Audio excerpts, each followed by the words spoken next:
So weet, vandag is nie 'n vakansiedag nie en meeste van u het van die werk afgekom en ons sê daarvoor vir u baie dankie. Dit is 'n goeie ding, dit is 'n pragtige ding om te sien dat selfs ten spyte van wat ons regering sê, dat ons steeds hierdie dag wil waarneem, dat ons steeds op hierdie dag aan Jesus Christus, die Lam van God, al die eer wil gee. Jy kan dan so bly sit, dan verootmoedig ons onsself in die heilige teenwoordigheid van die Here.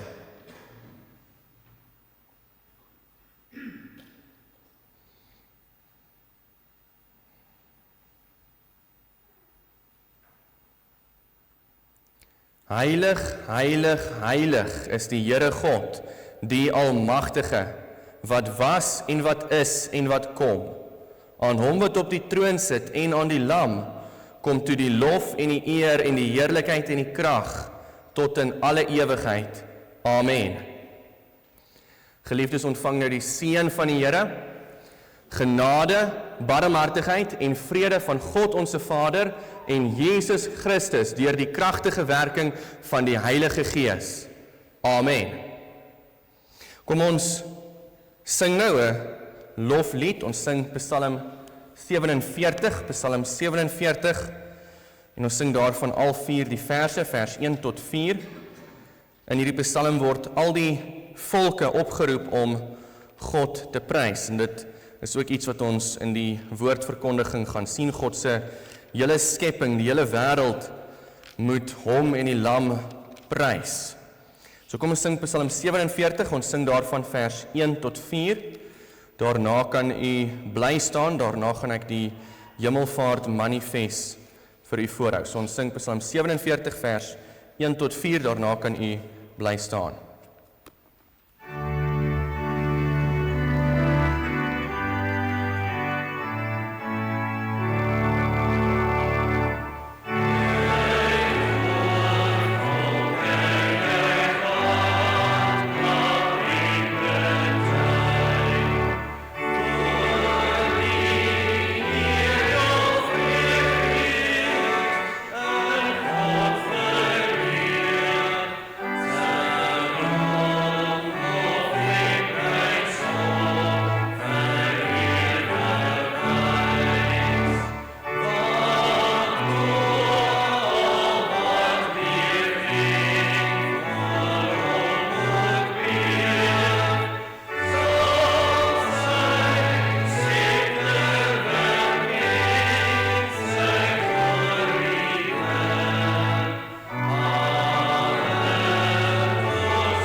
Ek is seker, daar is sommige van u wat weet van die Hemelvaart Manifest, wat die laaste paar weke in ons kerkverband versprei word. Die gedagte is dat ons 'n verklaring wil uitlewer teenoor ons hele wêreld van Christus se koningskap en wat sy hemelvaart beteken. En ek hou dit dan aan u voor, dit is nie 'n geloofsbelijdenis nie, dit is glad nie dieselfde as 'n geloofsbelijdenis nie, en die doel is ook nie om 'n geloofsbelijdenis te wees nie. Dit is 'n manifest, 'n verklaring teenoor ons hele wêreld daar buite van Christus se koningskap. Ek hou dit dan aan u voor. Ons bely met oortuiging, Jesus Christus is verhoog en sit aan die regterhand van God die Vader. Hierdie waarheid, die hemelvaart, is nie maar net 'n liturgiese viering nie, maar 'n lewensbepalende, kultuurveranderende en wêreldveroordelende werklikheid. Dit is die hartklop van ware geloof, ware kerkwees en ware regering. Hierdie manifest roep alle skole, instellings, gemeentes en owerhede op om Christus se hemelvaart openlik te erken en prakties te eer. Die eerste ding wat ons verklaar, hemelvaart is die grootste troonbestuiging in die geskiedenis. Die verhoging van Jesus Christus is nie 'n mistieke of simboliese gebeurtenis nie, maar die begin van die enigste en ware nuwe wêreldorde. Die laaste Adam, die seun van die mens, het in heerlikheid opgevaar en alle mag is aan hom gegee. Daarom moet elke sogenaamde nuwe orde van ideologieë tot politieke magte in die lig van sy troon beoordeel word. Tweedens, hemelvaart is 'n politieke en openbare gebeurtenis. Psalm 2 en 110 leer ons dat hemelvaart 'n direkte uitdaging aan wêreldmagte en regerings is. Wanneer Christus nie as koning erken word nie, neem die staat of 'n ander mag daardie plek in.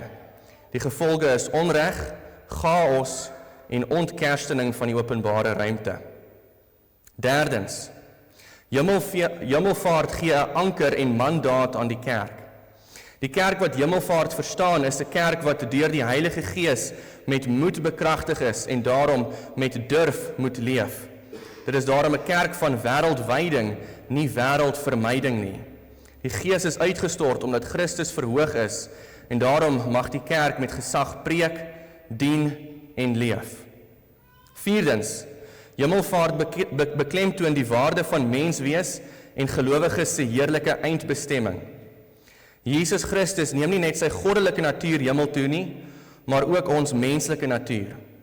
Daarom bevestig hemelvaart dat gelowiges nie net een keer leef nie, maar net een keer sterf en nou reeds leef om saam met hom te heers wat reeds daar gegaan het waar niemand anders kon nie. Vyfdens, hemelvaart bevestig die mag van gebed en die teenwoordigheid van die troon.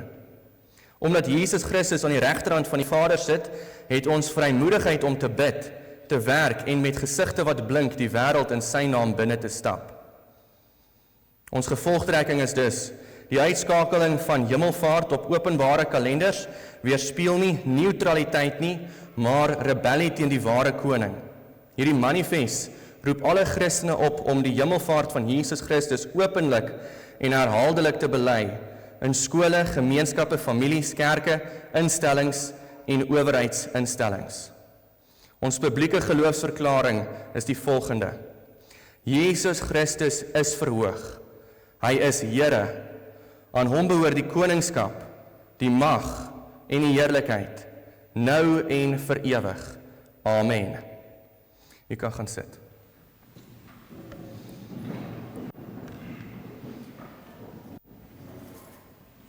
Hierdie manifest is 'n goeie inleiding juis vir dit wat ons nou lees.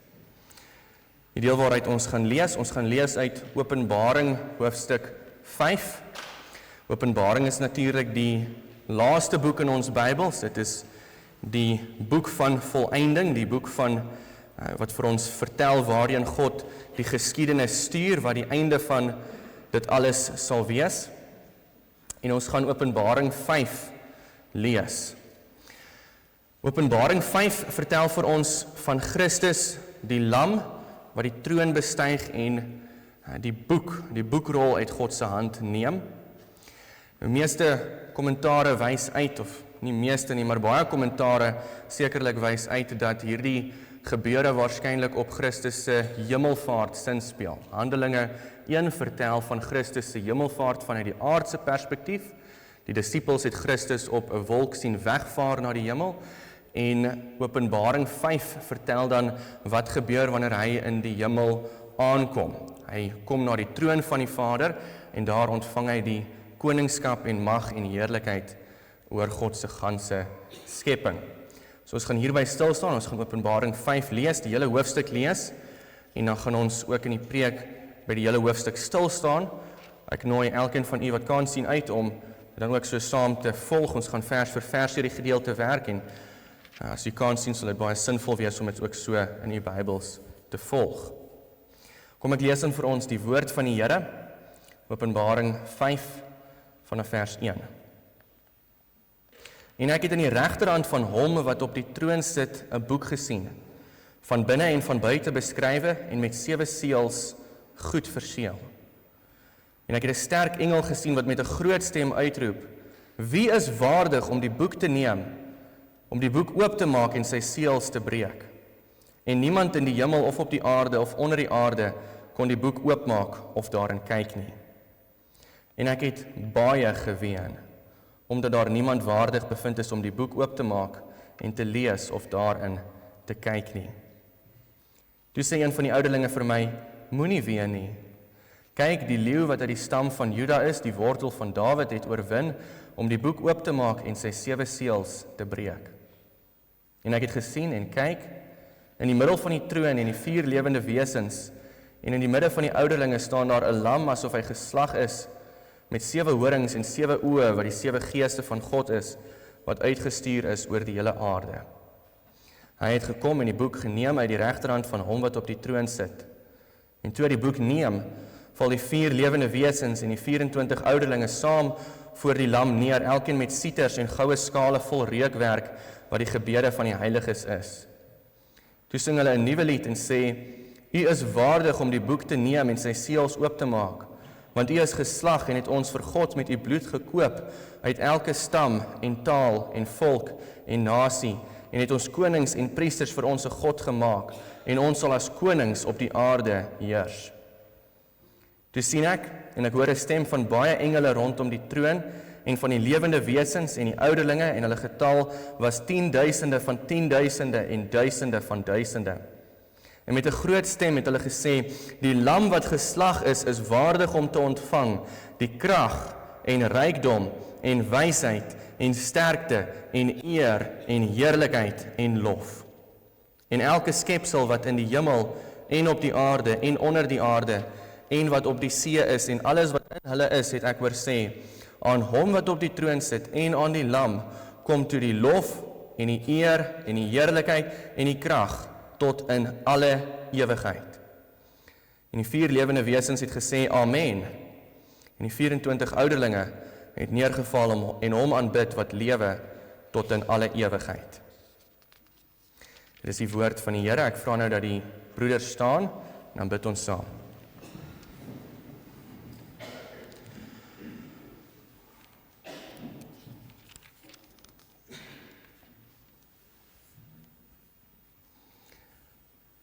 Aan hom wat op die troon sit en aan die lam kom toe die lof en die eer en die heerlikheid en die krag tot in alle ewigheid.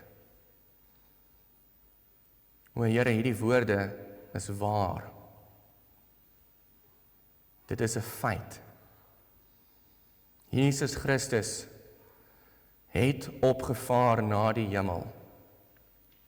En hy sit nou aan u regterhand as koning en as heerser.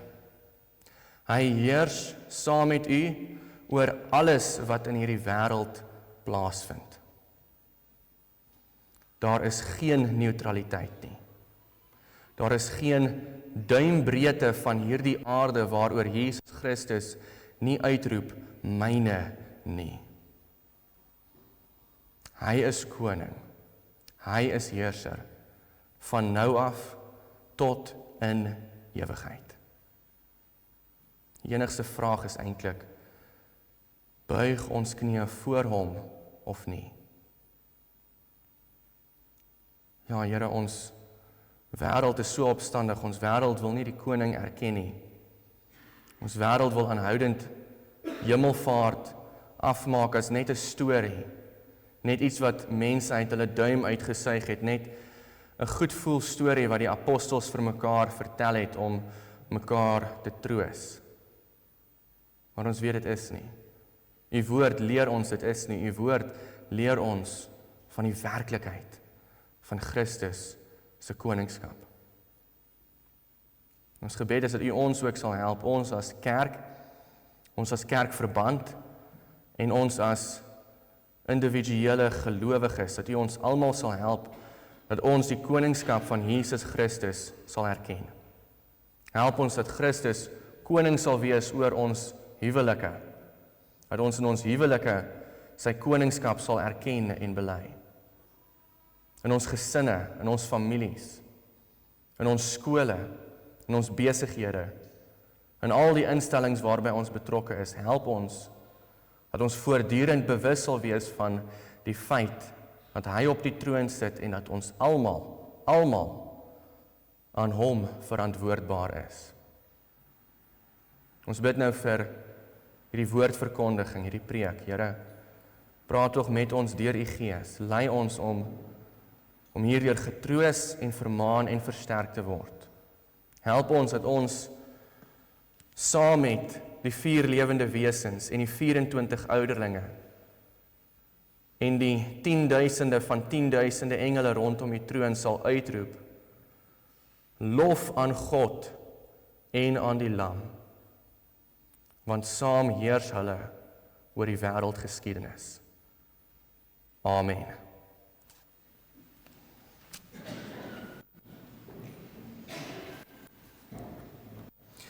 Die tema vir die preek is Loof God en die Lam, want saam heers hulle oor die wêreldgeskiedenis. Sien, by so 'n geleentheid soos vanaand kan 'n mens dalk tussen 2 gedagtes wees. Aan die een kant, as 'n mens na die wêreld rondom ons kyk, dan lyk dit asof niemand op die troon sit nie, niemand in beheer is nie, asof daar geen orde is nie, asof 'n mens dink dalk aan die frase in die boek Rigters: elkeen het gedoen wat reg is in sy eie oë. Jy kyk rondom ons na ons wêreld, jy kyk rondom ons na ons politieke leiers, jy kyk rondom ons na ons eie volk, jy kyk rondom ons na alles wat aan die gebeur is in ons wêreld, en dit lyk dalk vir jou net soos chaos. Dinge wat plaasvind sonder enige betekenis, dinge wat plaasvind sonder enige sin. Dit lyk asof daar geen koning is wat op die troon sit nie. Maar aan die ander kant kry ons die woord van die Here en wat God vir ons in sy woord leer, en 'n mens hoor van die werklikheid van die hemelvaart. Die hemelvaart is eintlik so 'n kosbare fees vir ons om te vier. Dit is 'n pragtige fees. 'n Mens is altyd versigtig om te sê hierdie Christelike fees is belangriker as daai een. Mense is versigtig om te sê Kersfees of Paasfees, watter een is nou die belangrikste? En in 'n sin is hulle almal ewe belangrik, almal is ewe wesenlik. By Kersfees vier ons dat God mens geword het en onder ons gewoon het. Watter groter wonder kan jy aan dink as dit? Nou kom ons by Paasfees en ons vier dat hy nie net mens geword het nie, maar dat hy kom sterf het vir ons sondes. En dan 3 dae later vier ons Christus se opstanding, ons koning leef. Hy het nie dood gebly nie, maar hy leef. Hy het opgestaan uit die dood sodat ons ook in hom kan opstaan uit die dood van ons sondes. En dan met hemelvaart. Hemelvaart is in 'n sin so 'n pragtige feesdag, want dit raak jou lewe nou so direk. Hemelvaart sê hy heers nou in 2026. Sien, dit is een van die dinge wat dit juist so interessant maak, dat hierdie is die fees wat nie 'n vakansiedag is nie. Hierdie is die fees wat ons regering geteken het. Al die ander feeste kan jy sê, ja, dit is daar in die verlede. Kersfees, ja, dit was daar. Christus is gebore 2000 jaar gelede. Ja, Paasfees is daar in die verlede. Christus het gesterf 2000 jaar gelede. Ja, Opstandingssondag is daar in die verlede. Christus het opgestaan in die verlede. Maar hemelvaart is 'n pertinente uitdaging vir elke liewe heerser in hierdie wêreld, want dit sê hy sit op die troon nou. En jy is aan hom verantwoordbaar nou. Dit is 'n uitdaging vir al ons wêreldheersers vandag. En daarom is dit vir ons 'n pragtige voorreg om hierdie dag waar te neem. Ons tema, loof God en die Lam, want saam heers hulle oor die wêreld geskiedenis. Ons gaan by 4 punte stil staan, soos wat ons deur die hoofstuk werk, en ek sal die punte aankondig soos wat ons aangaan. Die eerste punt gaan oor die boek. Die boek, ons kry daar in vers 1, Openbaring 5, vers 1. En ek het in die regterhand van hom wat op die troon sit, 'n boek gesien, van binne en van buite beskrywe, en met 7 seels goed verseël.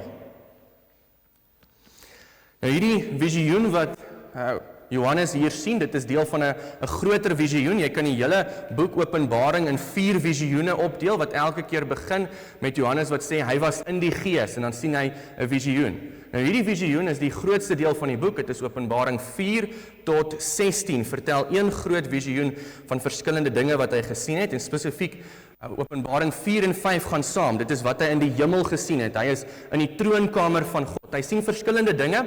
Hy sien heel eerste 'n troon is baie belangrik, hy verwys aanhoudend na hom wat op die troon sit. Dit is wie? Dit is natuurlik God die Vader, die wat op die troon sit, die koning van alle ewigheid af.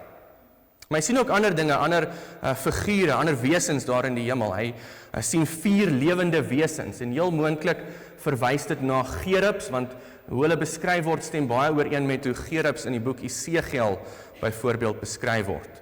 So die 4 lewende wesens is heel moontlik 4 gerubs. Hy sien verder ook, dit gaan ons later hoor, sien hy miljoene engele, 10.000e van 10.000e engele daar in die hemel.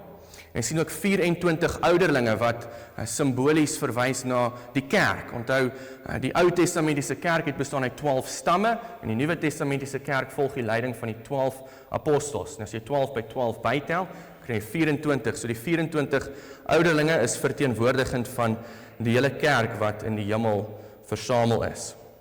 En hier sien hy dan in vers 1 'n boek. 'n boek, en ek het in die regterhand van hom wat op die troon sit 'n boek gesien. Heel moontlik moet ons dink aan 'n boekrol eerder as 'n boek. Jy het seker al daai boekrolle gesien, 'n mens met 'n lang vel papier, en koning of een of ander heerser sal daarop sy edik vir die nasie uitskryf, en dan word dit opgerol en 'n mens kan 'n seël daarop gaan sit om te sê hierdie kom van die koning af. Dis wat ons hieraan moet dink. Ons hoor die boekrol is van binne en van buite, al 2 kante is opgeskryf. Met ander woorde, daar was so baie inligting dat dit nie net op een kant van die papier kon pas nie. Nou is daar baie debat oor wat presies is hierdie boekrol. Dit is die eerste punt waarby ons moet stil staan, want as ons dit verstaan, dan gaan die hele hoofstuk vir ons eintlik oopgaan. Wat is hierdie boek? Die eerste siening wat sommige mense het, is die boek word gesien as die lys van uitverkorenes, kan jy sê. Die boekrol is die lys wat God het van al die mense wat hy uitverkies het, en dit is 'n siening wat sommige mense volg, en die argument is daar is so baie uitverkorenes dat dit nie op een kant van die boekrol kon pas nie, so al 2 kante moes beskrywe word. Die nadeel van hierdie siening is dat wanneer hierdie boekrol oopgemaak en gelees word van Openbaring 6 af en verder, dan die gebeure wat daaruit ontvou, klink nie net soos name van uitverkorenes nie. Dit is eintlik wêreldgebeure, wêreldgeskiedenis wat ontvou. Die tweede siening is 'n siening wat ons dalk meer ondersteuning voor kan gee. Dit is die siening wat sê die boekrol is die Bybel. Die boekrol is die Bybel. Dit stem ooreen met iets wat mense in die Ou Testament lees. Die konings in die Ou Testament lees ons in Deuteronomium 17. Die konings in die Ou Testament moes 'n kopie van God se hele wet by hulle gehou het heeltyd om vir hulle te leer hoe om te heers. En in hierdie deel sien jy Christus, die ware koning wat die boekrol in sy hand neem. So daar is moontlike assosiasie wat 'n mens terug moet trek na die Ou Testament in daardie opsig. Dit verwys dalk na die Bybel. Maar die derde siening waarby ons die meeste kan aansluit, is 'n siening wat sê, dit verwys nie net na die Bybel nie, dit verwys na God se ganse raadsplan. Sy plan vir die ganse geskiedenis. En ja, dit sluit by die Bybel aan, want die Bybel gee vir ons sekere insigte in God se raadsplan, maar dit is ook baie meer as dit. En dan as jy gaan lees in Openbaring 6 en verder hoe die boekrol oopgemaak word, dan sien jy dit beskryf alles wat in die wêreld moet gebeur, die wêreldgeskiedenis, die wêreldgebeure. Dit is dan waarna hierdie boek verwys. Dit verwys na God se raadsplan, sy plan vir hierdie wêreld.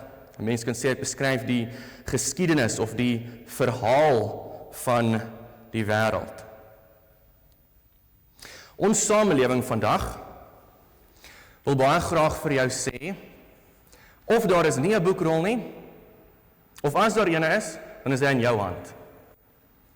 Dis wat ons wêreld graag vir jou wil sê.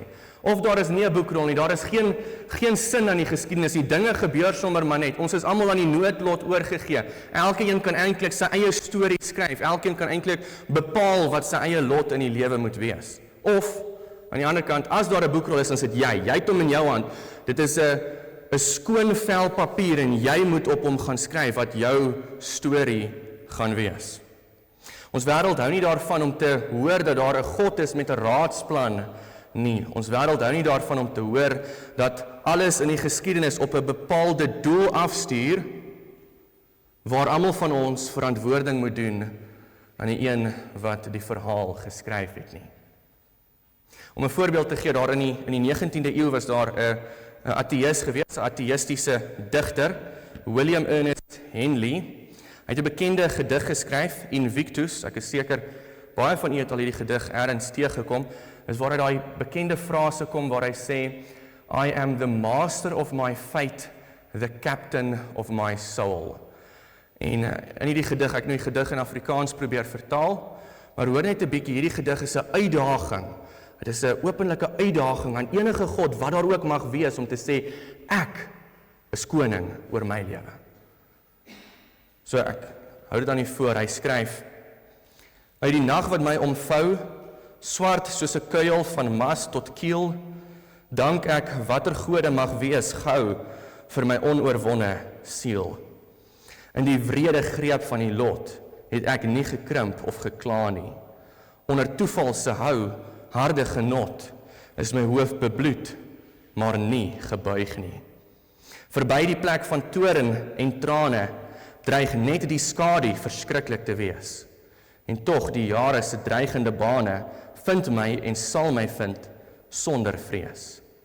Dit maak nie saak hoe nou die poort, hoe swaar die straf in God se akkoord. Die meester van my lot is ek alleen, kaptein van my siel, ja ek alleen. In die Engels, mense kan dit nie regtig vertaal nie, in die Engels dan sê hy gee nie om oor God se scroll, God se boekrol nie. Niks van dit maak vir hom saak nie. Hy is die meester van sy lot, hy is die kaptein van sy siel. En van nature is dit ons almal se hartsingesteldheid. Dis wat ons heeltyd wil wees. Ons wil heeltyd sê, ek wil beheer neem oor my eie lot. Ek wil my eie storie skryf. Ek wil bepaal wat gaan gebeur. Dis niks anders in ons wêreld nie. Alles wat in ons wêreld gebeur is, almal van ons is geneig om te sê, ek is die meester van my lot. Die kaptein van my siel. Ja, ek alleen. Maar die Bybel kom sê nee. Daar is 'n boekrol, daar is 'n raadsplan. Ons leef in God se wêreldgeskiedenis, in sy groot verhaal. Dit is ook 'n groot troos vir ons as gelowiges, geliefdes. 'n Mens kan soms na die wêreld rondom jou kyk en dit voel vir jou, wie het waarlik beheer oor dit? Maar die Bybel kom verseker ons, daar is iemand wat beheer het. Daar is 'n raadsplan. Daar is 'n doel. En bring ons by die tweede punt, die vraag. Eerstens die boek, tweedens die vraag. In vers 2 lees ons, ek het 'n sterk engel gesien, wat met 'n groot stem uitroep, wie is waardig om die boek oop te maak en sy seels te breek? Dis 'n vraag wat gerig word aan die hele wêreld. Enige potensiële kandidaate word opgeroep om vorentoe te tree, om te sê, kom, hier is ek. Hoor die vraag, wie is waardig? Wie durf dit waag? Wie is goed genoeg om vorentoe te kom en te sê, ek sal God se raadsplan in my eie hande neem. Ek sal die verhaal verder lees sodat dit kan ontvou en gebeur. Dis 'n amper 'n uitdaging wat gerig word aan die hele wêreld, aan enige potensiële kandidaate om vorentoe te kom en as ware hulle hande in die lug te steek. So wat van jou? Wat van jou? Is jy waardig? Kan jy vorentoe kom en sê, ek sal dit doen? Ek sal die boekrol in my hande neem. So enigiemand wat jy ken, enigiemand aan wie jy kan dink wat waardig is om hierdie eer op homself te neem, om te sê, ek sal God se raadsplan in my hande neem en uitvoering daarin gee. Ons lees daar verder in vers 3, niemand in die hemel, of op die aarde, of onder die aarde, kon die boek oopmaak of daarin kyk nie. Dis 'n redelike allesomvattende stelling, nie waar nie? Niemand in die hemel, of op die aarde, of onder die aarde, niemand, totaal en al niemand, is gevind om die boek oop te maak en daarin te kyk nie. En dan hoor ons in vers 4, Johannes sê, en ek het baie geween, omdat daar niemand waardig bevind is om die boek oop te maak nie. Geen engel, geen mens, geen duiwel, geen dier, niemand. En Johannes huil dan, hy huil nie 'n bietjie nie, hy huil baie. Hy huil baie want hy weet waaroor hierdie gaan. Hy weet hoe 'n groot tragedie dit is. Dink net vir 'n oomblik wat dit sal beteken.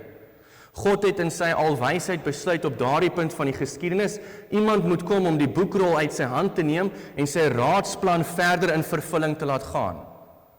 Hy het dit besluit in sy alwysheid, nou is daar niemand wat dit kan doen nie. Niemand wat kom en sê, ek sal dit doen, ek sal God se raadsplan in vervulling laat gaan nie. Wat beteken dit? Dit beteken, as daar dan niemand is nie, sal daar verder geen sin in God se wêreldgeskiedenis wees nie. Daar sal geen betekenis wees nie. Daar is ewe skielik geen waarborg dat al die lyding in jou lewe op 'n goeie doel sal uiteindig nie. Geen waarborg dat dit alles vir 'n doel was, vir 'n spesifieke doel wat ons eendag in die hiernamaals sal uitvind nie. Dinge kan nou sommer maar net gebeur en niemand weet waarom dit gebeur nie.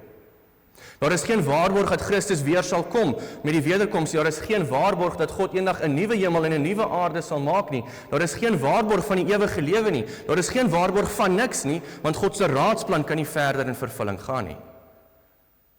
As ons daar was, sou ons ook gehuil het. As ons besef het waaroor dit gaan, sou ons net saam met Johannes daar gesit en huil het.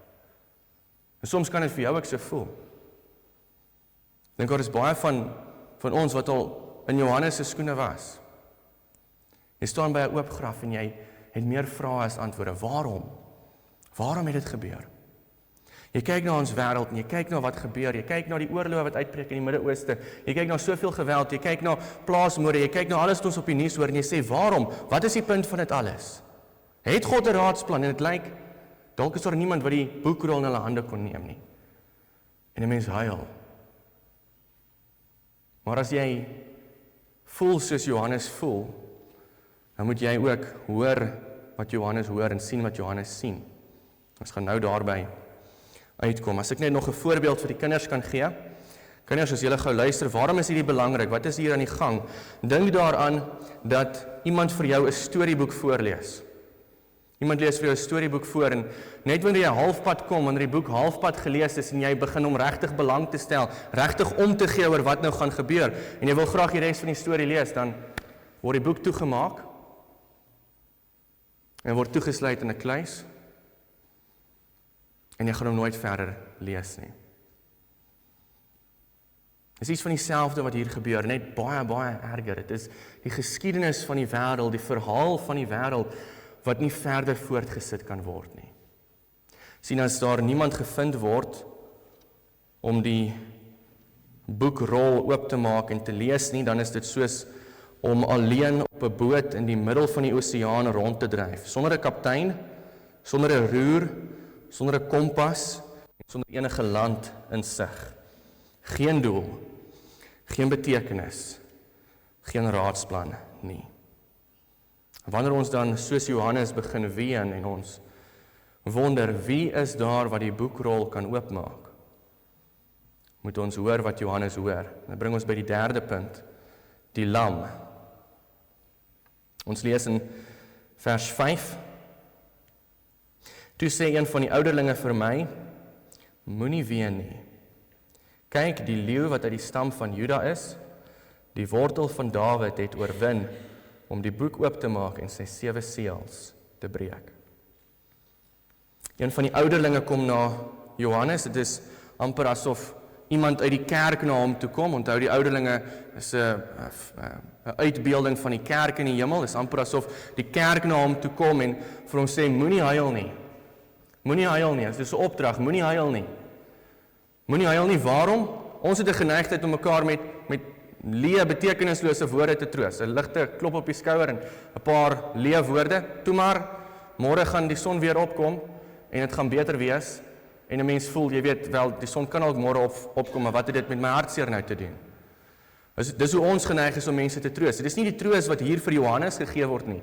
Hier is nie 'n leë betekenislose troos nie. Hy word op die regte manier getroos. Hy word getroos deur sy oë op die regte plek te vestig. Daar word vir hom gesê, moenie huil nie. Kyk, die leeu uit die stam van Juda, die wortel van Dawid, het oorwin om die boek oop te maak. Daar word vir hom hoop gegee, daar word vir hom gesê, daar is iemand wat die boekrol uit die hand van God kan neem en dit kan oopmaak, sodat die wêreldgeskiedenis verder kan ontvou. Nou in jou lewe kan dit ook die kerk wees, of 'n medegelowige, iemand uit die kerk wat jou kom troos, wat jou bystaan, wat jou oë op die regte plek vestig. Dalk is dit selfs 'n ouderling, iemand wat na jou toe kom en sê, kyk, moenie na jouself kyk nie, moenie na jou eie omstandighede kyk nie, moenie na die wêreld rondom jou kyk om hoop daar te probeer vind nie. Kyk waar? Kyk na die leeu. Kyk na Jesus Christus, die leeu uit die stam van Juda, die wortel van Dawid. Kyk na hom. Hy het oorwin om betekenis aan hierdie wêreldgeskiedenis te gee. Dan lees ons verder in die volgende vers, in vers 6. En ek het gesien en kyk, in die middel van die troon en die 4 lewende wesens en in die midde van die ouderlinge staan daar 'n lam, asof hy geslag is, met 7 horings en 7 oë, wat die 7 geeste van God is, wat uitgestuur is oor die hele aarde. Johannes kyk op bevel van die ouderling, op bevel van die kerk, kyk hy dan, wat sien hy? Hy sien nie 'n leeu nie, hy sien 'n lam. Maar die leeu en die lam is dieselfde persoon, dit is dieselfde Jesus. Hy, dieselfde lam wat geslag is vir ons sondes, het as leeu opgestaan uit die dood om al sy vyande te oorwin. Die leeu lam. En ons sien hier die lam, hy word uitgebeeld, hy word beskryf, hy het 7 horings en 7 oë. En 7 horings verwys na sy mag. 7 is 'n getal van volmaaktheid. En so 7 horings beteken hy het volmaakte mag. 'n horing verwys na mag. Dink aan 'n skaapram se horings. Wat doen nou die horings van 'n skaapram? Dit beskerm hom, dit hou hom veilig. Hy verdedig homself daarmee. En so horings verwys na mag. 7 horings, hy het volmaakte mag. Hy is almagtig. Hy het ook 7 oë. En ons teks sê vir ons die 7 oë is die 7 geeste van God. 7 is 'n getal van volmaaktheid. En so die 7 geeste van God, Openbaring praat op 'n paar plekke daarvan. Die 7 geeste van God is die Heilige Gees. God se Heilige Gees. Hier sien jy die lam wat geslag is, wat magtig is met 7 horings en 7 oë. Hy is almagtig en hy stuur die Heilige Gees van God oor hierdie hele wêreld om sy koninkryk in die wêreld te bring. Dit is wat Johannes sien, 'n leeu lam, die almagtige seun van God wat 7 horings as wapen het, die seun van God wat met God se 7 geeste oor die aarde uitstort met Pinkster, die wortel van Dawid, die ware koning, wat gereed is om plek aan die regterhand van die Vader in te neem. En vers 7 sê dan, hy het gekom en die boek uit die regterhand van hom wat op die troon sit geneem. Die leeu lam neem die boekrol uit die regterhand van die Vader. Wat sê hy daarmee? Hy sê hy vat eienaarskap van God se raadsplan. Hy vat eienaarskap van die wêreldgeskiedenis. Hy sal hier oorheers. Hy sal dit in vervulling laat gaan. Hy sal die verhaal van die geskiedenis verder aankondig sodat dit kan gebeur. Dis ook ons tema. God en die lam heers saam oor die wêreldgeskiedenis. Ons as mense, spesifiek ons as Afrikaners, het 'n geneigtheid om na die wêreld te kyk. Dus kyk na hoe sleg dit gaan. En dan vat ons idees oor die wêreld en dit word vir ons 'n bril waarmee ons dan na die Bybel kom en die Bybel kom lees. Ons kyk na alles wat so sleg gaan in die wêreld, al die duisternis en lyding en hartseer, al die trane, al die oorloë, al die geweld. En ons dink, jy weet, dit is wat ons rondom ons sien, dit is die werklikheid, en daarom, wanneer ons dan na die Bybel toe kom, dan vat ons al daardie idees, en ons bring dit in die Bybel in, en ons probeer om die Bybel deur die lig van ons omstandighede te lees. Ons moet dit eintlik heeltemal aan die ander kant om doen. Ons moet die Bybel lees, en dan moet ons die Bybel gebruik om na ons omstandighede te kyk. Ons moet kyk wat God se woord vir ons leer, spesifiek wat God se woord vir ons leer oor Jesus Christus, die ware koning wat op die troon sit. En dan kyk ons en ons interpreteer alles wat gebeur in die wêreld in die lig van hierdie groot feit. Dis die boodskap wat ons vanaand moet hoor met Hemelvaart. Jesus Christus sit op die troon. Hy het die wêreldgeskiedenis in sy hande geneem. Hy vat eienaarskap daarvan. Alles wat hier gebeur, gebeur met 'n doel. En hy waarborg dit. Ons hoef glad nie te twyfel nie. Hy sit nou op die troon, hy sit nou aan die regterhand van die Vader, en hy heers oor alles wat gebeur. Alles wat gebeur is daar, want hy het dit so gewil. As ek weer met die kinders kan praat, dink weer terug na die voorbeeld wat ek net nou genoem het. Dink aan daardie boek wat iemand vir jou gelees het, en jy lees die storie, jy stel belang daarin, dan is hy halfpad gelees, en die boek word toegemaak en toegesluit. Christus het gekom en die kluis oopgesluit, die boek uitgehaal, en hy is besig om dit verder te lees. En ons mag nou leef in hierdie verhaal, in hierdie geskiedenis, en self sien waarop dit uitstuur, waarop hierdie verhaal gaan eindig. Dis wat Christus met ons wêreld kom doen. Ons hoef nou nie meer rond te dobber op 'n skip in die middel van die oseaan, sonder kaptein, sonder roer en sonder kompas nie. Christus is ons kaptein.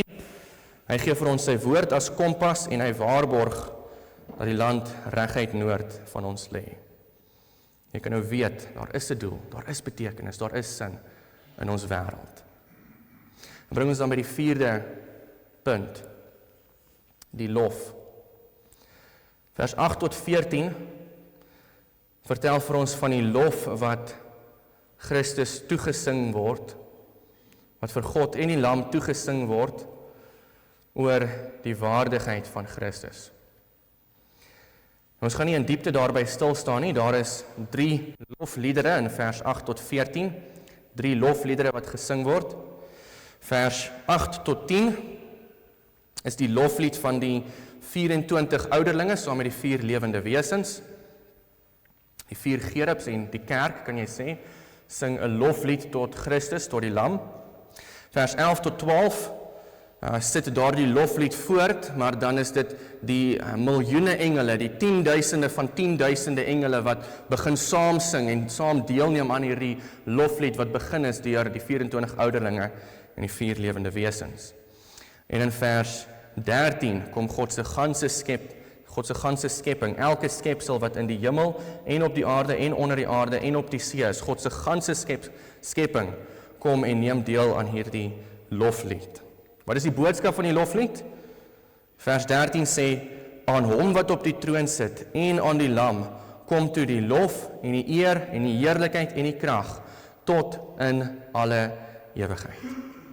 Dit is die reaksie van God se ganse skepping op die koningskap van Jesus Christus, op sy troonbestuiging. Hy neem plek in aan die regterhand van die Vader, hy neem die boekrol in sy hand, hy neem eienaarskap van God se raadsplan, en die hele skepping breek dan in lofbetuiging uit. Die hele skepping is weer so 'n allesomvattende stelling. Elke skepsel wat in die hemel is, en op die aarde is, en onder die aarde, en in die see, kom en loof God en die Lam, want hy is waardig, want saam heers hulle oor die wêreldgeskiedenis. Ek het 'n baie persoonlike vraag om vir jou te vra vandag.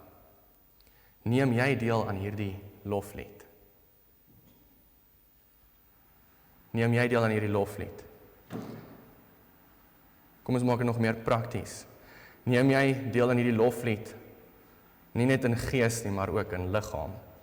Wanneer ons hier by die kerk is, op 'n Sondag, en ons sing die lof van die Here. Dalk wil jy nou sê, jy weet, ek skaam oor my stem, ek wil nie hardop sing nie. Eendag as ek in die hemel is, dan sal ek saam sing. Wat gaan verander? Gaan Christus meer waardig wees as jy in die hemel is? Dat hy dan ewe skielik jou lof verdien, maar nou nog nie jou lof verdien nie? Wat gaan verander?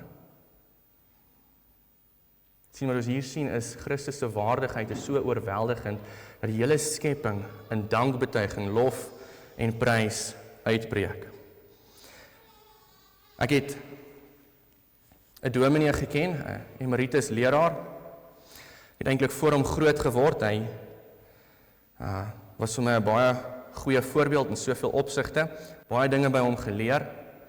As kind het ons gereeld by hulle gaan kuier en ek het baie lesse net oor die lewe gewoon by hierdie dominee geleer.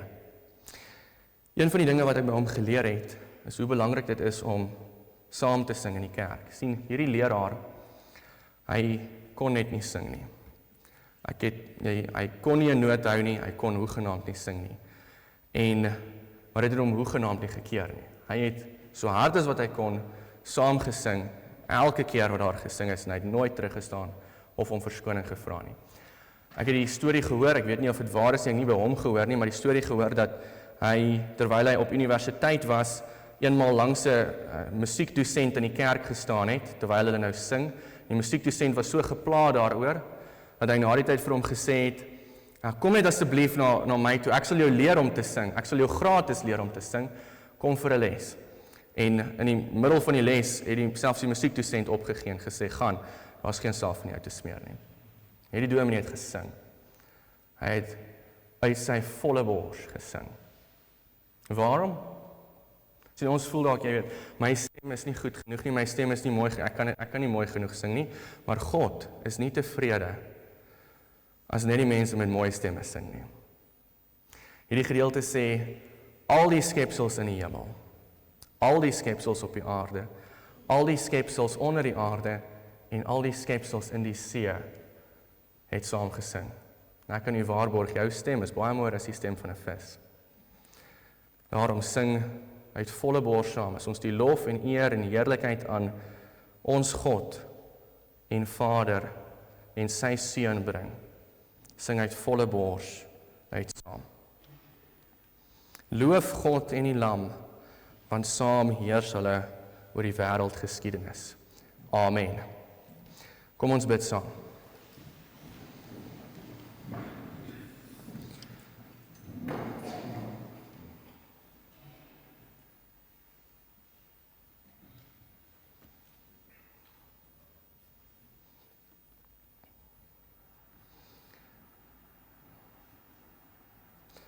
Ag Here, aan U kom alle lof en eer en heerlikheid en krag en koningskap toe.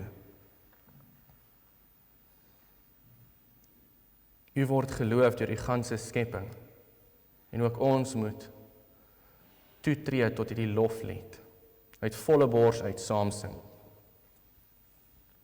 Ook ons moet saam met die 4 lewende wesens en die 24 ouderlinge en die 10.000e van 10.000e engele en al die skepsels in hierdie wêreld moet ons ook uitroep.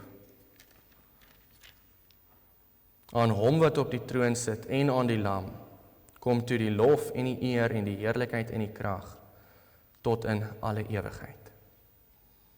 En hier is ons vanaand om dit te doen. Ons is hier om U lof te besing, om U naam groot te maak op die ganse aarde. Ja, Jesus Christus het opgevaar na die hemel. Die lam wat geslag is, die leeu uit die stam van Juda, het voor U, o Vader, verskyn en hy het die boekrol uit U hand geneem. Hy is waardig om al ons eer te ontvang. Ons wil maak soos die 24 ouderlinge, ons wil maak soos die kerk wat in die hemel versamel is en neerval voor hom. Ons wil ons knieë buig voor hom. Ons wil hom loof en prys en eer. Want hy is waardig. Niemand anders is waardig nie. Daar is geen skepsel in hierdie wêreld behalwe hy wat God is en mens geword het. Hy alleen is waardig. En hy sit nou aan U regterhand, o Vader. Saam heers U as Vader, Seun en deur die Gees oor hierdie wêreld. En daarvoor prys ons U. Ons sukkel soms om te besef wanneer dit sleg gaan en wanneer ons vrae het en wanneer ons kyk na die wêreld, sukkel ons soms om te besef dat Christus werklik die koning is. Ons bid vir U hulp in daardie opsig. Help ons dat ons as kerk op geen manier sal terugstaan vir hierdie waarheid nie.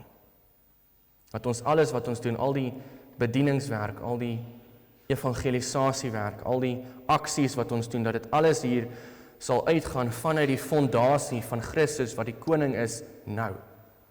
Hy het ons gestuur. Hy het vir ons die opdrag gegee.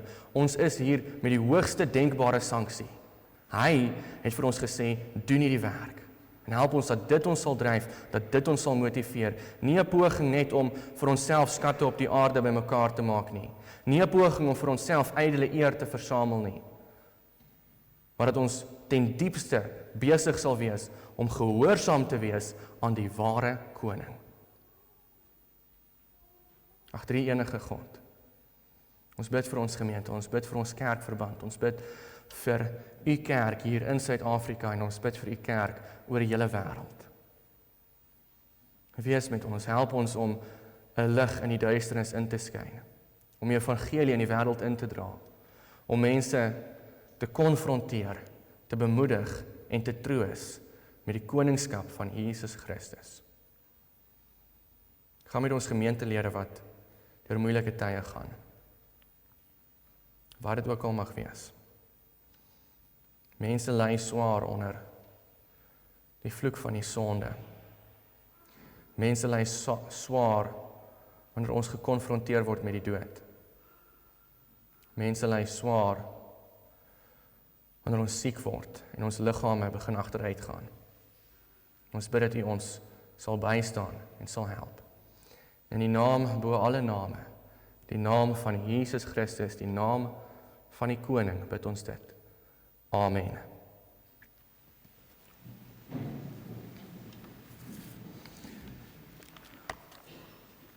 Ons sing gesang 219. Gesang 219, dit is 'n loflied wat baie aansluit, baie soortgelyk is aan die loflied wat ons hier in Openbaring 5 kry. Dit is 'n loflied wat tot Christus gesing word omdat hy opgevaar het na die hemel. Ons sing vers 1 en vers 2 en vers 2. Loof die koning alle volke. Dit sluit natuurlik die Afrikaner volk in. Loof die koning alle volke.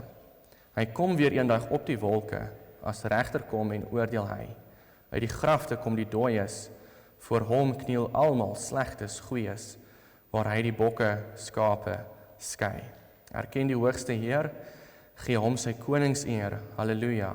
Kom, huldig hom, dank en loof hom, wat was, wat is, wat weer sal kom.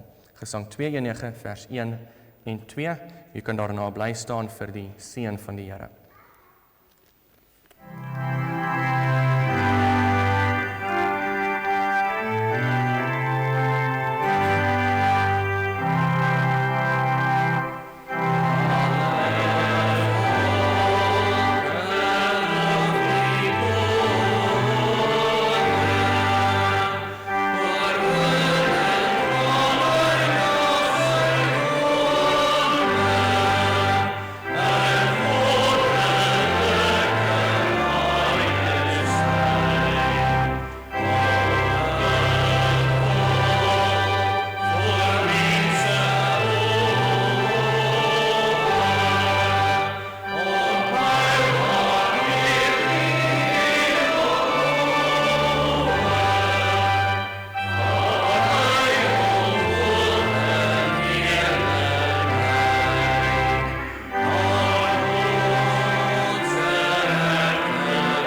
Ontvang nou die seën van die drie-enige God. Die Here sal jou seën en jou behoed. Die Here sal sy aangesig oor jou laat skyn en jou genadig wees. Die Here sal sy aangesig oor jou verhef en aan jou vrede gee. Amen.